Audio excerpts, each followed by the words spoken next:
श्री यमुना देव की नमः। श्री कृष्ण परब्रह्मणे नमः। नारायण नारायण नारायण नारायण।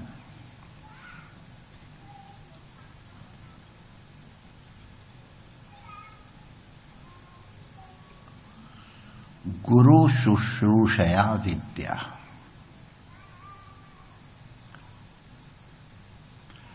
कोई भी विद्या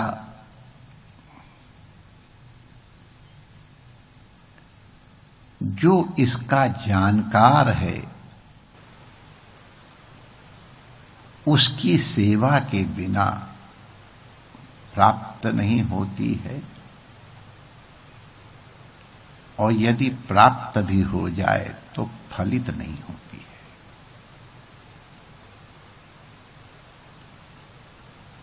चाहे कोई कितना बड़ा आदमी हो, सेवा के फल से गुरु का द्रवीभूत अंतःकरण ही विद्या के रूप में शिष्य के अंतःकरण में प्रविष्ट होता है।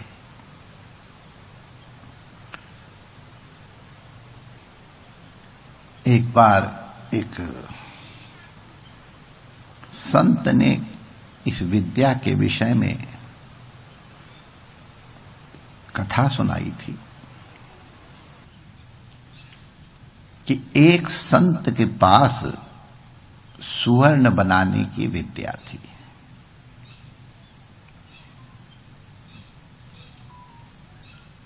और ये विद्या होती है। काशी हिंदू विश्वविद्यालय में जो विश्वनाथ मंदिर है उसकी दूसरी मंजिल पर जहां दुर्गा माता जी का मंदिर है, उसके बाईं ओर बरामदे के खंभे पे एक शिलालेख लिखा हुआ है। नागार्जुन का ऊपर चित्र है और नीचे ये घटना लिखी हुई है। नागार्जुन का ये कथन लिखा हुआ है, सिद्धे रसे करिष्यामि निर्दारिद्र्यमयम जगत। तो उसके साक्षी थे महादेव भाई देसाई, जो मदन मोहन मालवीय जी के सचिव रहे हैं, और ये सप्तर्षि आश्रम जिन्होंने बनाया वो ब्रह्मचारी जी, और वैद्य जी थे उपाध्याय जी। उपाध्याय जी को तो हमने भी देखा है। उन्होंने वहां पूरी घटना लिखी कि कैसे वो नेपाल से कोई वो लाए थे एक आंवले के जैसे फल के अंदर उसका बना था, उसके अंदर एक चूर्ण था। तो 20 सेर पारा उन्होंने गर्म किया और गर्म करके उसमें चुटकी भर वो भस्म डाल दी। जो भस्म माने जो औषधि थी, भूरे रंग की भाप निकली और फिर शायद 18.25 सेर या कितना शुद्ध सोना, परिशुद्ध सोना निकला। उस वहां हिंदू विश्वविद्यालय में लिखा हुआ है, प्रमाण के रूप में यह घटना उल्लेखित की जा रही है कि यह रसायन विद्या सत्य है। तो एक और इसी प्रकार एक संत के पास ये विद्या थी और वो स्वयं भिक्षा मांग करके या कुछ इस तरह जीवन यापन करते थे। तो एक कोई गरीब ब्राह्मण की कन्या का विवाह था, उसके पास कोई साधन नहीं था, तो संत के पास हाथ पैर जोड़ने के लिए पहुंच गया। तो अच्छा ठीक, अपने बटुई ले आए।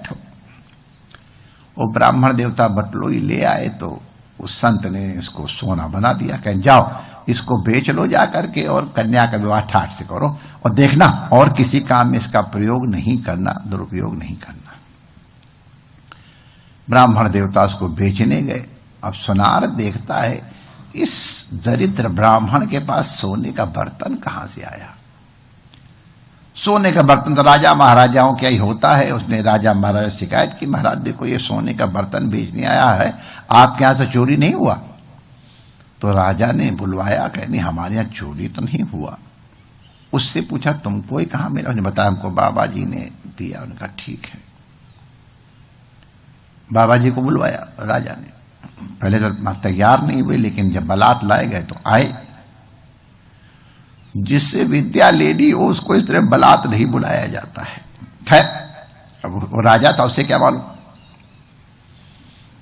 तो राजा ने पूछा कि महाराज आप ये ब्राह्मण को ये सोने की पतीली प्रदान किए हैं? हाँ, उसकी कन्या का विवाह है, इसलिए उसकी दरिद्रता को देख के मैंने दिया। आपके पास विद्या है? हाँ है। गुरु कर हमको सिखा दो ना। मैं तुमको नहीं सिखाऊंगा। क्यों नहीं सिखाओगे? आप इसके अधिकारी हमको नहीं लगते। तो राजा ने कहा तुम जानते नहीं हो तुम किससे बात कर रहे हो? कहा मैं जानता तो किससे बातें कर रहा हूं। फिर लेकिन फिर भी मैं तुमको ये विद्या नहीं दूंगा। राजा ने कहा तुम तो दोगे, मैं आपको इतने दिन का समय देता हूं। अगर तुमने इन दिनों में विद्या दे दी तो दे दी, अन्यथा मैं तो फांसी पे चढ़वा दूंगा।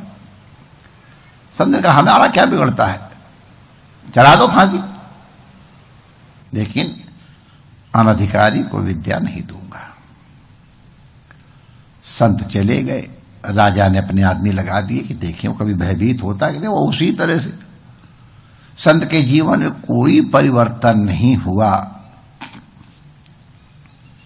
राजा ने सोचा भय से तो नहीं आएगा कब्जे में। तो राजा सेवक बन करके उन संत के पास गया और बड़े मनोयोग पूर्वक सेवा की। बहुत परिश्रम से दिन रात लग करके सेवा की। तो संत प्रसन्न हुए, बोलो बेटा क्या चाहते हो? बाबा हमको ये विद्या सिखा दो। अच्छा लो सीख लो। उन सिखा दी। कहा बेटा ध्यान रखना, मैंने अपने गुरु को वचन दिया था कि मैं इस विद्या का दुरुपयोग कभी नहीं करूंगा। तुम भी बेटा इस विद्या का दुरुपयोग मत करना। कोई अत्यंत आवश्यक कार्य दिखाई पड़े तो परोपकार के लिए करना, अपने स्वार्थ के लिए कभी नहीं करना। ये तुम हमको वचन दे जाओ और जाओ। राजा विद्या सीख के चला गया। फिर राजा ने उस संत को बुलवाया। राजा ने बोलो बाबा सिखा रहे हो विद्या कि नहीं सिखा रहे हो? उनका हमने तुमको पहले दिन ही उत्तर दे दिया था। आपको मौत का डर नहीं है? हमारा मौत क्या बिगाड़ेगी? साधु तो पहले ही मौत का बहाना लेकर के बैठा है, हमें क्या फर्क पड़ता है? चलो मैं चलता हूं अपने आप, जहां ले चलो। तो राजा ने कहा नहीं उसकी आवश्यकता नहीं है, हमको तो विद्या आती है, बता दी ये विद्या है। उनका राजा तुमने ये कहीं सेवा करके सीखी होगी, ऐसे विद्या नहीं मिलती है। उस राजा ने कहा हाँ प्रभु, वो सेवक बन के मैं ही गया था। तो ठीक है, तुम सेवक बन के गए थे, तुमने शिष्य रूप में इस विद्या को प्राप्त किया गुरु से। अब मेरा वचन है कभी इसका दुरुपयोग मत करना। राजा ने कहा ठीक है, अब मैं आपको वचन देता हूं। राजहट होता है, इससे बाध्य होकर के मैंने ये मनाया, लेकिन अब जब आप गुरु हो गए, मैं शिष्य हो गया, तो मैं इसका दुरुपयोग कभी नहीं करूंगा। संत ने कहा गुरु शुश्रूषया विद्या, गुरु की शुश्रूषा से ही विद्या आती है। अच्छा हुआ तुमने प्रकट कर दिया हमको कि इस प्रकार कपट से तुमने विद्या ली थी, वरना तुम्हारी हानि भी हो सकती थी। कर्ण ने कपट से परशुराम जी से विद्या ली थी, उसका परिणाम आप जानते हो। जब अवसर आया तो उसको वो विद्या भूल गई। गुरु की कृपा से ही विद्या प्राप्त होती है। गुरु की कृपा शरणागति और निष्कपट भाव से सेवा करने से ही प्रतिफलित होती है। इसलिए गुरु शुश्रूषया विद्या, विद्या जब भी प्राप्त होगी, जो भी विद्या, तो गुरु शुश्रूषया विद्या, गुरु के चरणों में अत्यंत भक्ति पूर्वक शुश्रूषा पूर्वक विद्या प्राप्त करे, और इसकी प्राप्ति का कोई उपाय नहीं है। जय श्री कृष्ण।